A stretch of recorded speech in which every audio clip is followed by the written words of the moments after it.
So I'm going to read an excerpt from A Mother, which is in James Joyce's The Dubliners short stories. In the course of the evening, Mrs. Carney learnt that the Friday concert, was to be abandoned, and that the committee was going to move heaven and earth to secure a bumper house on Saturday night.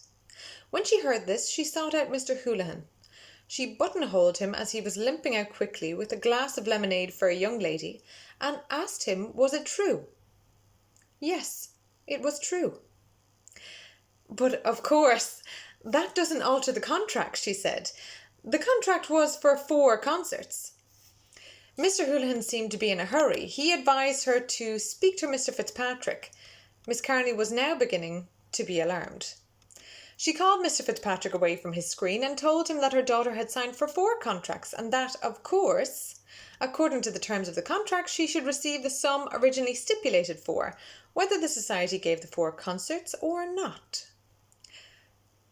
Mr. Fitzpatrick, who did not catch the point at issue very quickly, seemed unable to resolve the difficulty and said he would bring the matter before the committee. Mrs. Kearney's anger began to flutter in her cheeks, and she had all she could to keep from asking, "And who is the committee, pray?" But she knew that this would not be ladylike to do, so she was silent. Little boys were sent out into the principal streets of Dublin early on Friday morning with bundles of handbills. Special puffs appeared in all the evening papers, reminding the music-loving public of the treat which was in store for it on the following evening. Mrs. Carney was somewhat reassured, but she thought well to tell her husband part of her suspicion. He listened carefully and said that perhaps it would be better if he went with her on Saturday night. She agreed. She respected her husband in the same way that she respected the General Post Office, as something large, secure, and fixed. And though she knew the small number of his talents, she appreciated his abstract value as a male.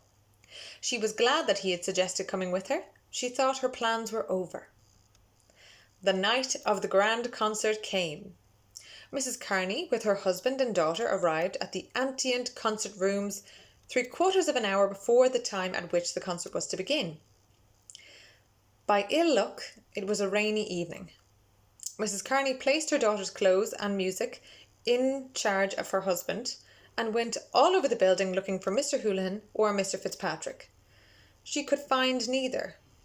She asked the stewards was any of the members of the committee in the hall, and, after a great deal of trouble, a steward brought out a little woman called Miss Burney, to whom Mrs. Carney explained that she wanted to see one of the secretaries. Miss Burney expected them any minute and asked could she do anything. Mrs. Carney looked searchingly at the oldish face, which was screwed into an expression of trustfulness and enthusiasm, and answered, "No, thank you." The little woman hoped they would have a good house. She looked out at the rain until the melancholy of the wet streets effaced all the trustfulness and enthusiasm from her twisted features. Then she gave a little sigh and said, "Ah, well, we did our best. The dears know." Mrs. Carney had to go back into the dressing room. The artistes were arriving. The bass and the second tenor had already come. The bass, Mr. Duggan, was a slender young man with a scattered black moustache. He was the son of a hall porter in the office in the city, and, as a boy, he had sung prolonged bass notes in the resounding hall. From this humble state he had raised himself until he had become the first-rate artiste. He'd appeared in the Grand Opera. One night, when an operatic artiste had fallen ill, he had undertaken the part of the king in the opera of Maritana at the Queen's Theatre. He sang his music with great feeling and volume and was warmly welcomed by the gallery. But, unfortunately, he marred the good impression by wiping his nose in his gloved hand once or twice out of thoughtlessness. He was unassuming and spoke little. He said "yous" so softly that it passed unnoticed, and he never drank anything stronger than milk for his voice's sake. Mr. Bell, the second tenor, was a fair-haired little man who competed every year for prizes at the Feis Ceoil. On his fourth trial, he had been awarded a bronze medal. He was extremely nervous and extremely jealous of other tenors, and he covered his nervous jealousy with an ebullient friendliness. It was his humour to have people know what an ordeal a concert was to him. Therefore, when he saw Mr. Duggan, he went over to him and asked, "Are you in it too?" "Yes," said Mr. Duggan. Mr. Bell laughed at his fellow sufferer, held out his hand and said, "Shake." Mrs. Carney passed these two men and went to the edge of the screen to view the house. The seats were beginning to fill, and the pleasant noise circulated around the auditorium. She came back to speak to her husband privately. Their conversation was evidently about Kathleen, for they both glanced at her often as she stood chatting to one of her nationalist friends, Miss Healy, the contralto. An unknown solitary woman with a pale face walked through the room. The one followed with keen eyes the faded blue dress which was stretched upon a meagre body. Someone said that she was Madame Glynn, the soprano. "I wondered where did they dig her up," said Kathleen to Miss Healy. "I'm sure I never heard of her." Miss Healy had to smile. Mr. Houlihan limped into the dressing room at that moment, and the two young ladies asked him who was this unknown woman. Mr. Houlihan said that it was Madame Glynn from London. Madame Glynn took her stand in the corner of the room, holding a roll of music stiffly before her and from time to time changing the direction of her startled gaze. The shadow took her faded dress into a shelter, but fell revengefully into the cup behind her collarbone. The noise of the hall became more audible. The first tenor and the baritone arrived together. They were both well dressed, stout and complacent, and they brought an air of opulence about the company. Mrs. Carney brought her daughter over to them and talked to them amiably. She wanted to be on good terms with them, but while she strove to be polite, her eyes followed Mr. Houlihan in his limping and devious courses. As soon as she could, she excused herself and went after him. "Mr. Houlihan, I want to speak to you for a moment," she said. They went down to a discreet part of the corridor. Mrs. Carney asked him when her daughter was going to be paid. Mr. Houlihan said that Mr. Fitzpatrick was in charge of that. Mrs. Carney said that she didn't know anything about Mr. Fitzpatrick. Her daughter had signed a contract for 8 guineas and she would have to be paid. Mr. Houlihan said that it wasn't his business. "Why, isn't it your business?" said Mrs. Carney. "Didn't you yourself bring her the contract? Anyway, if it's not your business, it's my business, and I mean to see to it." "You'd better speak to Mr. Fitzpatrick," said Mr. Houlihan distantly. "I don't know anything about Mr. Fitzpatrick," repeated Mrs. Carney. "I have my contract, and I intend to see that it is carried out." When she came back into the dressing room, her cheeks were slightly fused.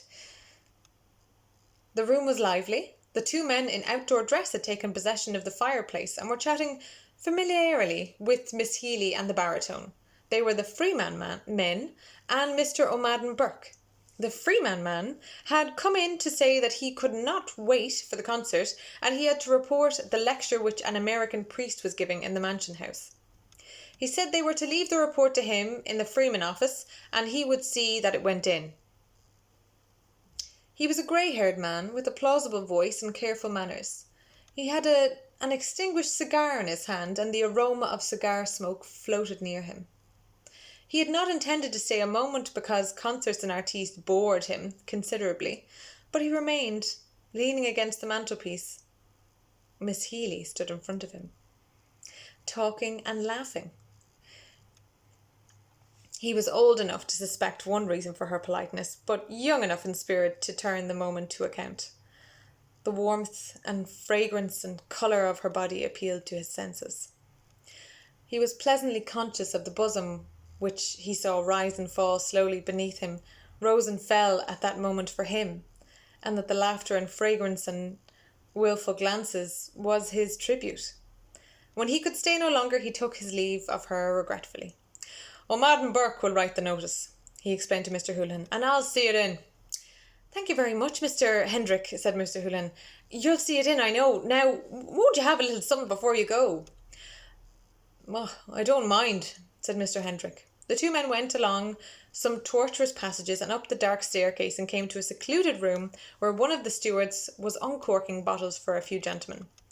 One of these gentlemen was Mr. O'Madden Burke, who had found out the room by instinct. He was a suave elderly man who balanced his imposing body, when at rest, upon a large silk umbrella. His malequent Western name was the moral umbrella upon which he balanced the fine problem of his finances. He was widely respected.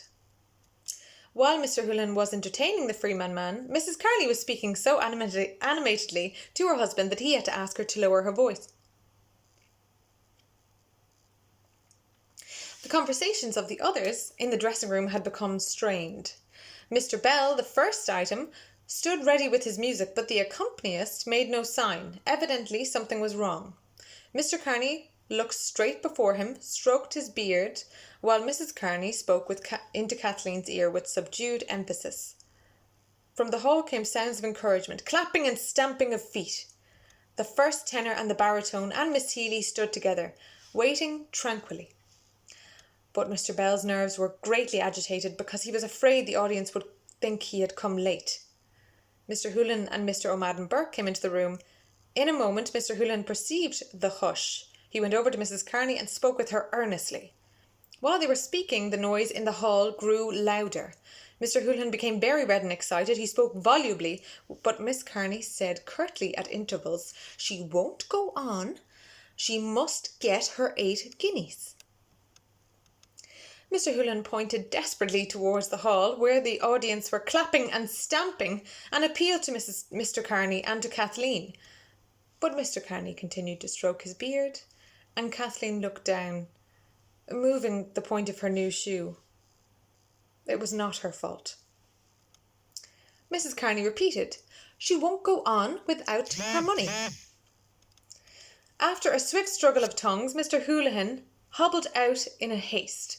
The room was silent.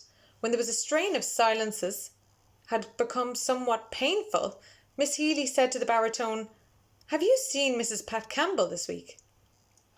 The baritone had not seen her, but he had been told that she was very fine. The conversation went no further.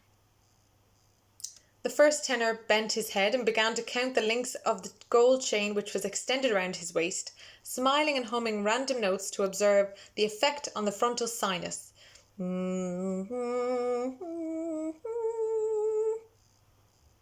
From time to time everyone glanced at Mrs. Kearney. The noise in the auditorium had risen to a clamour when Mr. Fitzpatrick burst into the room, followed by Mr. Houlihan, who was panting. The clamping and stamping in the hall was punctuated by whistling. Mr. Fitzpatrick held out a few banknotes in his hand. He counted out 4 into Mrs. Kearney's hand and said she would get the other half at the interval. Mrs. Kearney said, "This is 4 shillings short." But Kathleen gathered her skirt and said, "Now, Mr. Bell, for the first item," who was shaking like an aspen. The singer and the accompanist went out together. The noise in the hall died away. There was a pause for a few seconds, and then the piano was heard. The first part of the concert was very successful, apart from Madame Glynn's item. The poor lady sang Killarney in a bodiless gasping, and with all the old-fashioned mannerisms of intonations and pronunciations which she believed lent elegance to her singing. She looked as if she had been resurrected from an old-age wardrobe, and the cheapest part of the hall made fun of her wailing notes. The first tenor and the contralto, however, brought down the house. Kathleen played a selection of Irish airs which was so generously applauded. The first part closed with a stirring patriotic recitation delivered by a young lady who arranged amateur theatrics. It was deservedly applauded, and when it was ended, the men went out for the interval, content. All this time the dressing room was a hive of excitement. In one corner, Mr. Houlihan, Mr. Fitzpatrick, Miss Burnay, 2 of the stewards, the baritone, the bass, and Mr. O'Madden Burke. Mr. O'Madden Burke said it was the most scandalous exhibition he had ever witnessed. Miss Kathleen Kearney's musical career was ended in Dublin after that. he said. The baritone was asked what did he think of Mrs. Kearney's conduct. He did not like to say anything. He'd been paid his money and wished to be at peace with the men. However, he said Mrs. Carney should have taken the artistes into consideration. The stewards and the secretaries debated hotly as to what should be done when the interval came. "I agree with Miss Burney," said Mr. O'Madden Burke. "Pay her nothing."